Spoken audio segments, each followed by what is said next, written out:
초등학교 3학년 학급 담임을 맡았던 교사 A씨. 한 학생이 학교 게시판에 비방글을 올려 이를 제지했는데 이때부터 학부모에게 시달리기 시작했다고 주장했습니다. 체육대회 때 각각 한 병씩 물을 나눠주지 않았다. 수업 시간에 화장실에 가는 걸 허락하지 않았다는 이유로 아동학대 신고를 당했다는 겁니다.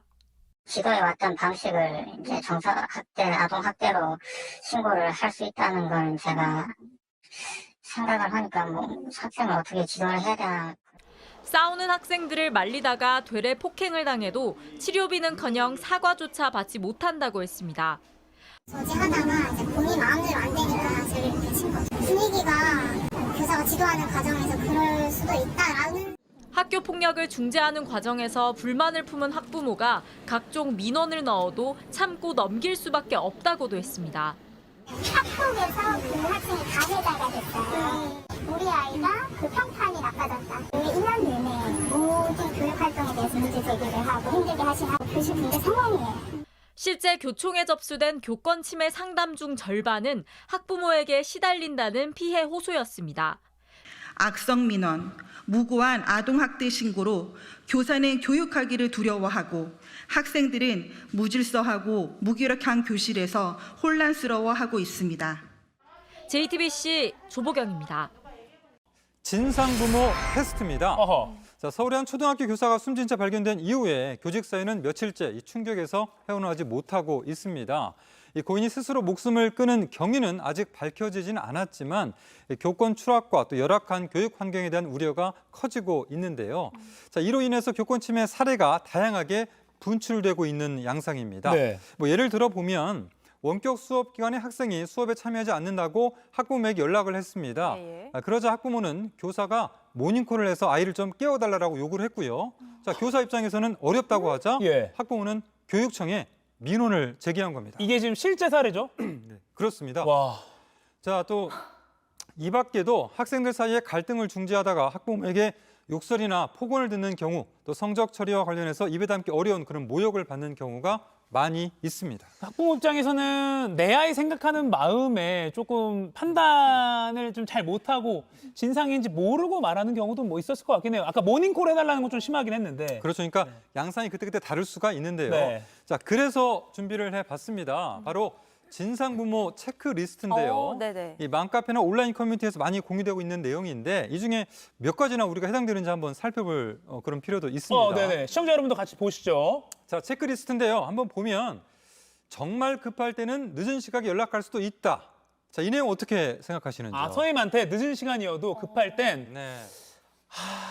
약간 그렇게 달성달성합니다. 네네네. 사실 이렇게 아이가 많이 아프거나 많이 이제 다치거나 해서 다음날 학교를 못 간다던가 이런 네네. 상황이면 사실 연락을 드릴 수, 그러니까 이렇게 메시지 정도로 남길 수 있지 않을까 싶어요. 네. 메시지 정도 우리 네. 선에서는.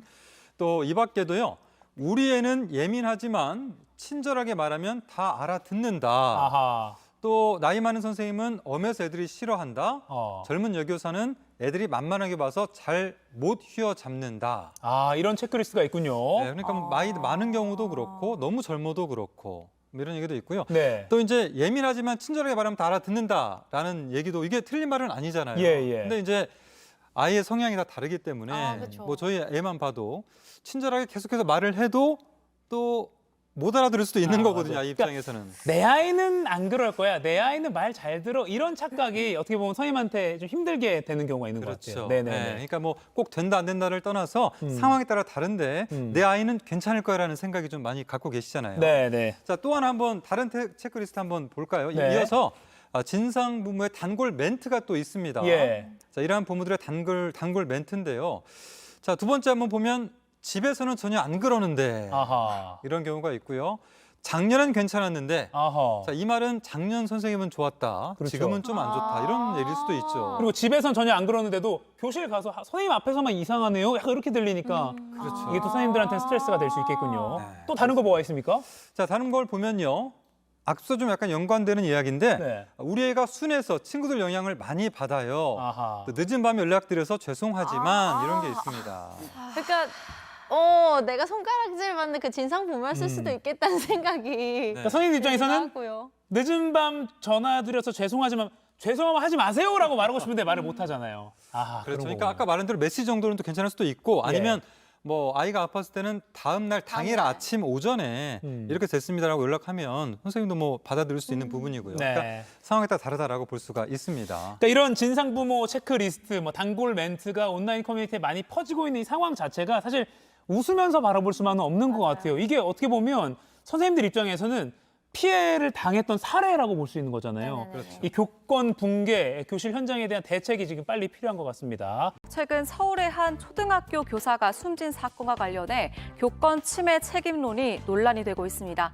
이런 와중에 육아 전문가로 대중에게 친숙한 오은영 박사에게도 책임이 있다는 주장이 나오고 있는데요. 오은영 박사가 진행 중인 육아 예능 방송이 교권 침해와 교권 추락에 영향을 줬다는 내용입니다. 네, 한 수학 청소년 정신과 전문의도 소셜미디어에 이런 관련 글을 좀 올렸었죠. 네, 맞습니다. 지난 19일 소아청소년 정신과 전문의 서천석 서울대 의학 박사가 자신의 소셜미디어에 이와 관련된 글을 올렸습니다. 서 박사는 금쪽이류의 프로그램들이 지닌 문제점은 방송에서 제시하는 솔루션으로는 결코 해결되지 않을 사안에 대해 해결 가능하다는 환상을 만들어내는 것이라며 오은영 박사가 출연하는 육아 방송에 대한 비판의 목소리를 냈습니다. 서 박사는 현재 해당 게시글을 삭제한 상태입니다. 하지만 오은영 박사를 향한 교권 침해 책임론은 계속되고 있습니다. 한 누리꾼은 오은영 박사의 소셜미디어에 금쪽이 학부모들이 매일 전화해서 우리의 감정에 공감해줬냐고 한다. 그러면서 오은영 박사가 쓴 책을 들이민다는 댓글을 남기기도 했습니다. 워낙 또 이게 가정 안에서도 큰 문제지만 사회적으로도 지금 많은 문제점을 낳고 있다 보니까 사안이 사안인 만큼 다양한 주장들이 나오고 있는 것 같아요. 네, 맞습니다. 이번 사안을 두고 오은영 박사가 마녀 사냥의 희생양이 되고 있다는 비판도 잇따르고 있는데요. 누리꾼들은 교권 추락이 왜 오은영 박사 탓인가 학부모 문제지 M1 사람한테 화풀이라니 남 탓하지 말라 등의 반응을 보였습니다. 네, 지금 이 일각에서 말하고 있는 그 오은영 박사 책임론이 지금 선생님들이 거리에 나와서 외치고 있는 그 교권 붕괴에 대해서 해결해달라 요 논의를 조금 훼손해서는 안 될 것 같아요. 그걸 좀 방해해서는 안 될 것 같다 이런 생각도 듭니다.